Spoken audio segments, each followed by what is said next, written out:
Joe Biden's out here with some early cabinet picks. And I mean, man, have you been blown away with those so far? Really excited for the progressive turn that Joe Biden's bringing this country into? I must say, Carl Bayer and Matt Brunig have been trolling Sean McElwee and the Data for Progress. They did a cabinet tracker back during the primary. And, you know, they had a set of primary folks that who would be acceptable for these cabinet positions. And so far, 0 for 9.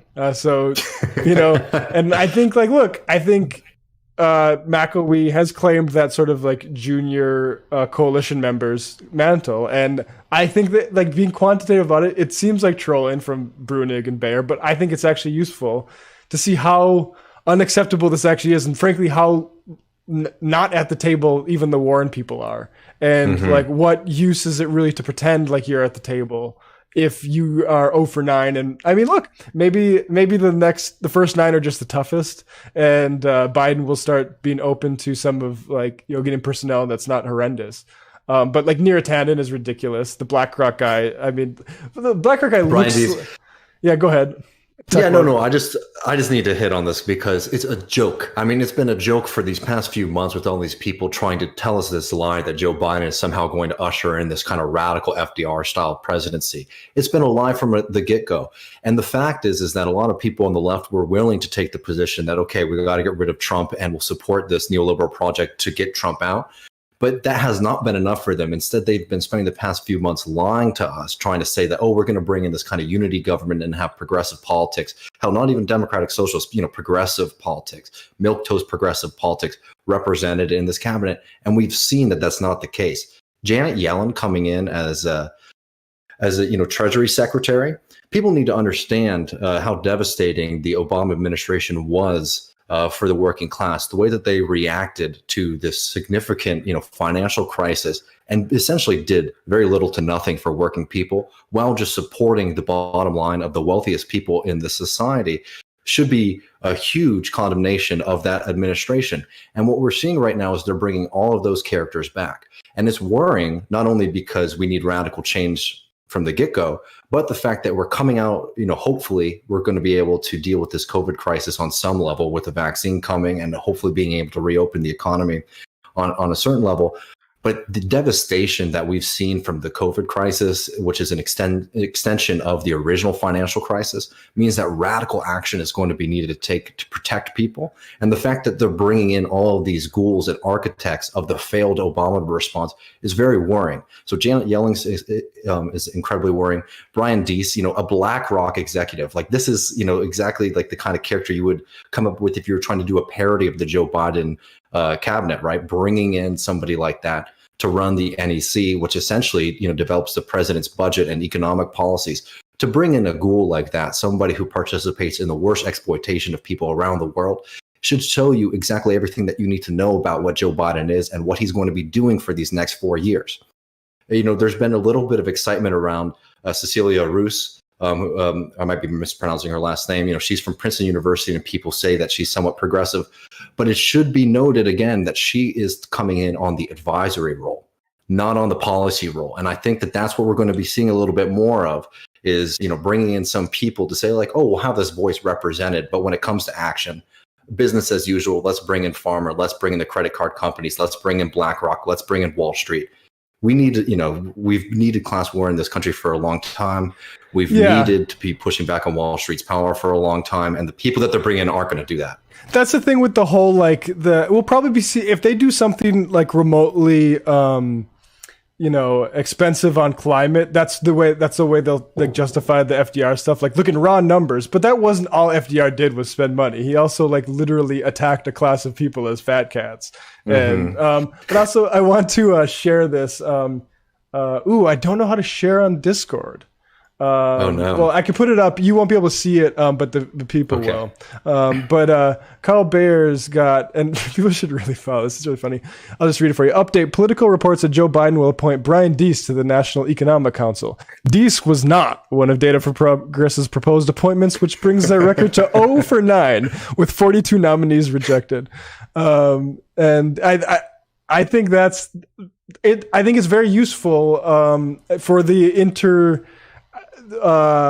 left split that's going on right now, to keep that knowledge, because this is how we're going to get, that's going to be a major propaganda line every single time. Like, these people actually care about, you know, anything people are saying. And no, I mean, yeah. And people need to recognize what Sean, McElwee's been doing. I mean, it's a grift. This is somebody who is trying to fashion himself as the whisperer of the progressive movement so that he can get in touch with and have a relationship with very influential donors who are going to support his projects, right? I mean, this person, I'm sorry, I'm going to come out, strong on this, is a narcissist and is dangerous for our movement. This person does not represent us.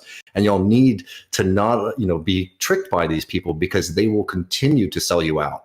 The folks, Sean McElwee in particular, they are not your friends. They are going to support these. They're going to basically come up with excuses for these centrist politicians for a very long time to come, right? And it's just time that people start to learn that lesson, because they have been riding on the coattails of a successful Bernie Sanders movement, a successful DSA movement, AOC, Ilhan Omar, all these people who are actually trying to change this country. And they've been riding on their success and saying that they're the people who understand the movement. They don't. They're not a part of it. Yeah, it reminds me, like, it's such a petty level, Kissinger, like the way he kind of worked. Like, I have this access to this knowledge about what certain things are feasible and not in the real world. And like, and then it's okay. It's one thing. I can go down this experiment of like, okay, maybe let's see the results of that, right? It'd be one thing if you were getting cabinet positions installed, and no, like simply put, the results aren't there. There's people who are going to, I'm persuaded enough that it's probably not a project even worth pursuing in the first place. But there's going to be a whole nother people who think, well, maybe it's going to be effective, that inside out strategy, right? You need to have smart people on the inside. And it's like, they don't even have smart people. They don't have the smart people. The smart people that you think are smart people are like BlackRock executives and Rahm Emanuel. Like, that's the smart people. Like, yeah, it's pretty disgusting and depressing. And I don't think they're even going to come close to really, I mean, I hope we address COVID in a situation, but I don't know. I guess maybe that's a topic for another conversation. But it's funny to see them not, like, the Republicans say we can't allow Neera Tanden in because she's too online. Like, the only, like, so many arguments are just plagiarized left Twitter things that they kind of got. Like, Trump does that every once in a while too. He'll have an attack where it's like, this is not something you sincerely believe. You just see like left Twitter making this criticism about Democrats. So you're like, yeah, Neera's too online, but frankly, a lot of people are, and that's not the main problem with Neera Tanden. It's like wanting to cut grand bargains on Social Security and Medicare, and like say we can plug this budgetary hole with Libyan oil well. like that. No, exactly. That in addition to the too online thing is what I have a problem with Neera. I mean, it's so good, though, that they're bringing Neera in such an important position. Are you blocked by Neera? Yes, I'm pretty sure. So I'm not, but I don't really get into the spats and stuff online. But I mean, if you ever wanted any kind of, signal as to which way the Biden administration is going to go into, is that, they're bringing in literally a keyboard warrior against the Bernie Sanders wing of the Democratic Party, into a position of power. And on top of that, I mean, Neera Tanden is just such a funny character, I have to say, all the way through. But the fact that she changed her Twitter bio from a progressive to liberal, once she got the nod, just shows you how quick. I mean, this person was lying from the get-go, but it just shows you how symbolic and shallow all of their politics are. Yeah, and I would also say Neera is where she is because she's willing to go there. And whether that's attacking the left like she's been doing on Twitter for the past 4 years, or that's suggesting, we take Libyan oil wealth, or, do some sort of Social Security grand deal with the Republicans. And there's another thing, Patrick Blanchfield posts this on Twitter. I'll see if I can pull it up. Yeah. And this is another thing you won't be able to see, but I'll just pull it over my face, or actually I'll pull it over your face and talk about it because that doesn't make quite as much sense. Okay. So Patrick says, I try to avoid this person and have only ever replied when she said something truly egregious, all of which original posts she's since deleted. This is the only one that's still up, and what it portrays about her ideas, not just regarding Terry stops, but COVID enforcement and cops is terrifying. So the tweet she posted was her quote tweeting Natalie Shore saying, let's not get cops involved in, like, a carceral approach to mask wearing.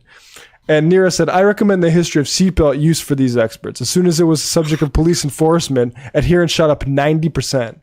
And Blanchfield continues, I should also say this came during a peak of BLM anti-brutality protests, about which her other odious tweets, if I remember correctly, critiquing messaging, why can't they condemn looting, etc., are all gone. I should be clear about why I think, Patrick continues, I should be clear about why I think this is terrifying, not just obtuse.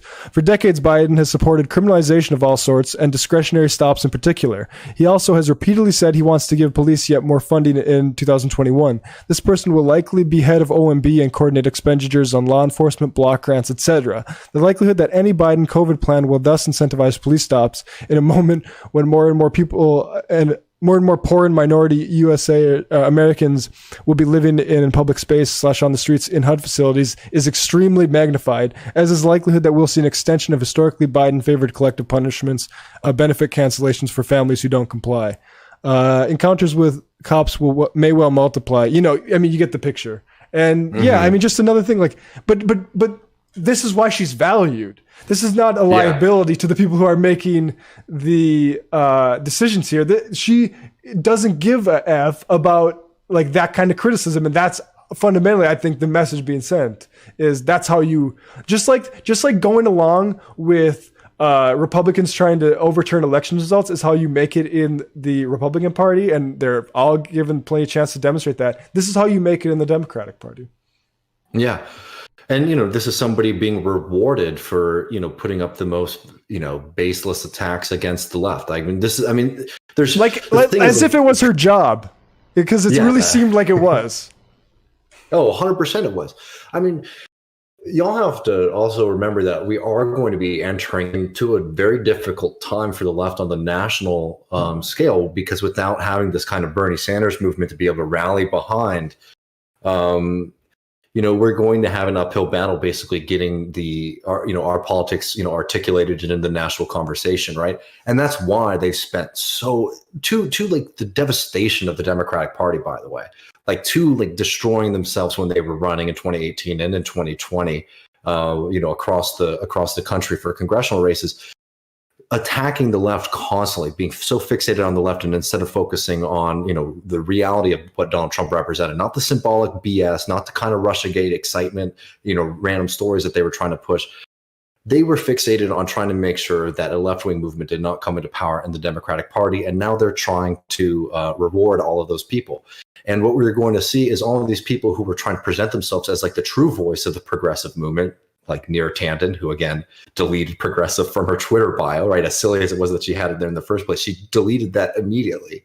We're going to stop seeing even that kind of symbolic move, and instead hear ridiculous stories about how Biden is bringing in the most diverse cabinet in history.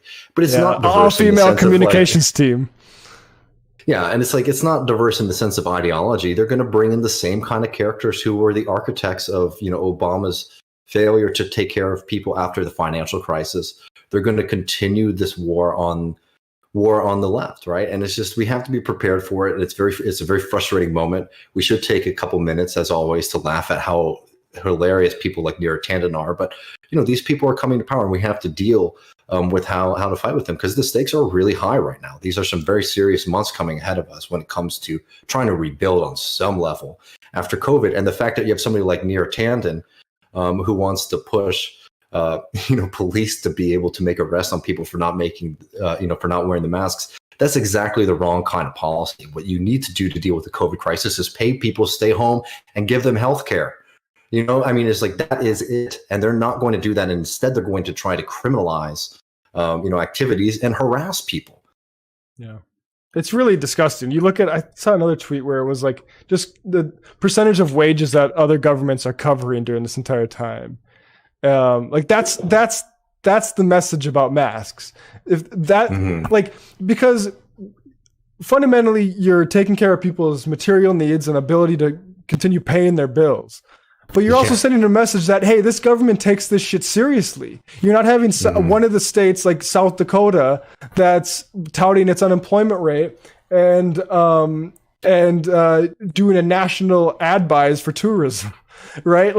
I'm sorry, and it really, this is the worst kind of liberal And like, I guess like I don't have a whole lot of stock in progressive, but I'll appreciate her, going even to a worse word, because I do think the difference is like the distrust of the people, and that's fundamentally where Neera's at. You can't trust them, cop them to death, basically, if they're not wearing masks. When it's the only message that we had sent about COVID is there's no NBA games anymore, so maybe it is a little bit serious.